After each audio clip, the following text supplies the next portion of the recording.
刑事局中部打击犯罪中心接到消息，有一个跋筊的机房藏伫咧台中出奇一栋高级商业大楼内面。这集团成员去遐上班，拢假做是一般的上班族。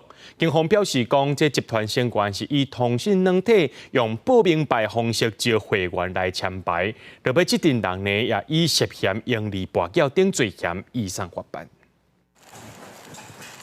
警方全副武装冲入去这栋商办大楼，内底成员未赴欢迎，只好乖乖就范。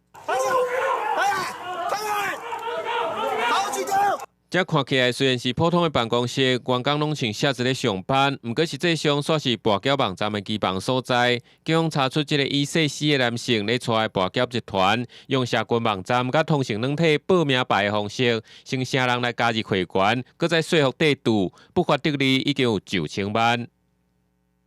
加入这个投资群组之后，再加入他们的会员。那入金了之后，娱乐城的后台人员再把金钱转换成点数，让赌客来进行对赌下注。